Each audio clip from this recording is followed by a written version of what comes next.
C'est une image proposée par l'un d'entre vous. La personne se sent comme un vase brisé, recollé. C'est de cette façon qu'elle se définit. Elle a l'impression qu'elle a vécu des événements qui l'ont brisée.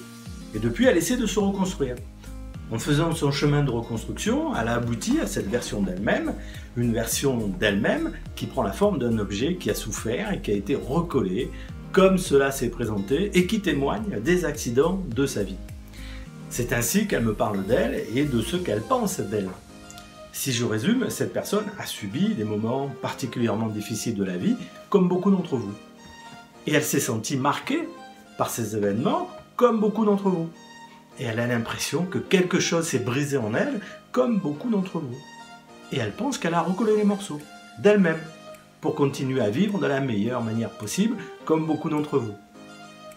Et qu'ainsi, sa vie peut se dérouler sans trop d'embûches, comme beaucoup d'entre vous. Sauf que là, on cumule beaucoup d'erreurs. Bien entendu que la vie ne nous donne pas que des choses faciles et agréables. La vie, c'est un tout. Il faut être dans une interprétation de surprotection pour croire que rien ne peut arriver de difficile et même de très difficile. Tout peut arriver de bien et de moins bien, et c'est cela, vivre une vie. Et quand ce qui est agréable arrive, il faut l'accueillir et en profiter sans délire. Et quand quelque chose de désagréable arrive, il faut aussi l'accueillir sans délire. Chaque expérience de la vie contribue à nous rendre meilleurs, à condition d'en être convaincu et de s'y préparer. On doit se préparer sans stress à toutes les situations de la vie. On doit construire sa personnalité sur des bases d'éveil et d'envie de vivre le meilleur de ce qui peut nous arriver.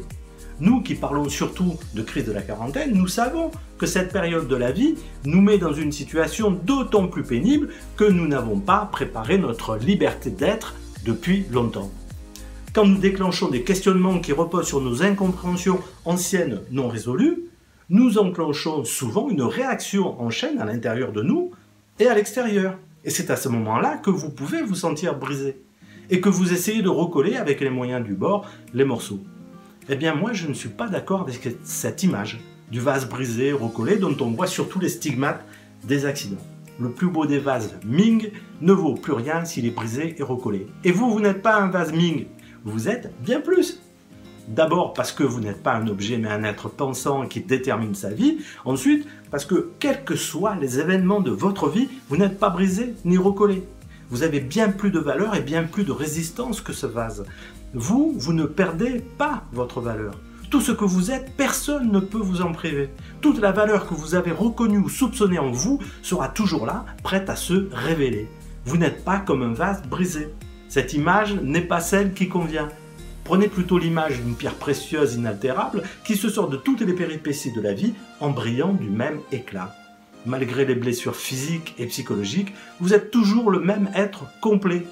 Et si vous vous engagez de la bonne manière dans la construction de la meilleure version de vous-même, vous n'aurez pas de cicatrices douloureuses de votre passé, juste des rides d'expression valorisantes. Ces rides diront que vous avez vécu une vraie vie, que vous avez découvert l'amplitude de votre vie et que vous avez réussi votre vie. C'était Didier, votre partenaire vers le meilleur de vous-même. Vivez bien votre vie à vous et je vous dis à bientôt.